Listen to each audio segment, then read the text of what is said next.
سے قبل 1000 BC میں یہ تعمیر ہوا ہے، ہیکل جس کو کہتے تھے وہ، اور وہ آج کل جیسے ٹیمپل کہتے ہیں، ٹیمپل آف سولومن، یعنی ہیکل سلیمانی یا معبد سلیمانی، ہم اسے مسجد اقصی کہیں گے، دور کی مسجد۔ اس کے بعد وہ یہ ہے کہ تقریباً 600 قبل مسیح میں 587 ایگزیکٹلی اس میں اس کو گرا دیا گیا نیبوکڈنیزر نے۔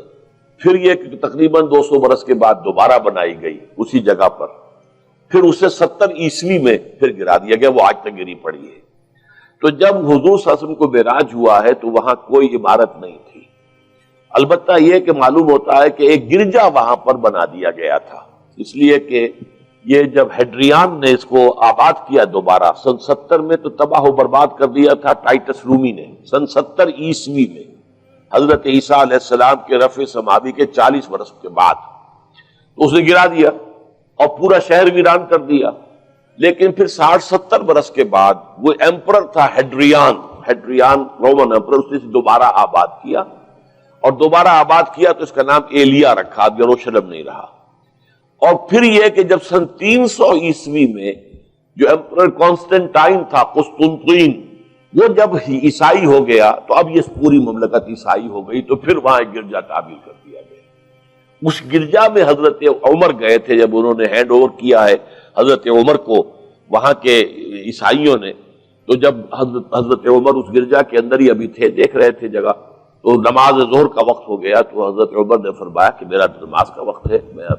تو انہوں نے کہا وہاں کے عیسائیوں نے کہ آپ یہی پڑھ لیجیے، آپ نے فرمایا نہیں، اگر میں یہاں پڑھوں گا تو اسے پھر مسلمان مسجد بنا لیں گے۔ تو باپ باہر گئے اور اس قبۃ الصخرہ کے اوپر جا کے نماز پڑھی آپ نے۔ یہ جو اس وقت جو دوم نظر آتا ہے یہ ہے وہ چٹان، اور یہ بڑی اس کے اوپر گردہ وردہ پڑا ہوا تھا، کچرا وچرا تھا، اسے صاف کیا اور اس پر آپ نے نماز پڑھی، اس لیے کہ یہیں سے اصل میں معراج ہوا تھا حضور صلی اللہ علیہ وسلم۔ تو اب اس کے بعد جو عبد الملک ابن مروان نے وہاں پر وہ قبہ بنا دیا ہے جو قبۃ الصخرہ کہلاتا ہے۔ البتہ اسی احاطے کے جنوب کی طرف ایک مسجد بھی ہے، بڑی مسجد ہے، وہ مسجد اقصی کہلاتا ہے، وہ اب مسجد ہے۔ یہ قبہ جو ہے بنیادی طور پر مسجد نہیں ہے، یہ تو یوں سمجھیے کہ جیسے کوئی ہمارے ہاں مقبرہ ہوتا ہے، درمیان میں قبر ہے، اس کے اوپر بڑا سا گنبد بنا دیا ہے، چاروں طرف جو ہے زائرین کے لیے جگہ ہے، ایسے ہی یہ وہ چٹان ہے۔ کہتے ہیں یہ چٹان جنت سے آئی تھی، جیسے کہ حجر اسود جو ہے جس کے بارے میں روایت ہے کہ جنت سے آیا ہوا ہے پتھر، اس طرح یہ چٹان بھی جنت کی ہے۔ بہرحال یہ بہت بڑی ایک چٹان تھی، بڑا پہاڑ کی مانند تھا یہ، جس کے اوپر کے پھر ہیکل بنایا تھا حضرت سلیمان نے۔ اب ہوتے ہوتے وہ چھوٹا رہ گیا ہے، جیسے کہ اب کوہ صفا کوہ مروہ اب کیا رہ گئے، کچھ بھی نہیں ہے، ان کا نشان ہے صرف کہ ہاں یہاں کبھی ایک پہاڑی ہوتی ہوگی جس کے کچھ پتھر جو ہیں وہ نظر آ رہے ہیں۔ اسی طرح سے وہ ایک چٹان ہے، اگرچہ بہت بڑی ہے کوہ صفا اور مروہ کے مقابلے میں، تو اس کے گرد ایک پلیٹ فارم سا بنا دیا گیا ہے اور اس کے اوپر یہ قبہ ہے۔ تو یہ ہے اصل میں جو کہ حرم شریف کہلاتا ہے اس وقت، اور سارا جھگڑا جو ہے یہود کا اور مسلمانوں کا وہ اس پر ہے۔ ورنہ یہودی براک جو ہے، جو یہودی وزیر اعظم ہے اس وقت، اس نے یہ آفر تو کر لی تھی کہ ٹھیک ہے مسجد اقصی موجود رہے اور اس کے اوپر جو ہے کنٹرول بھی فلسطینی مسلمانوں کا رہے،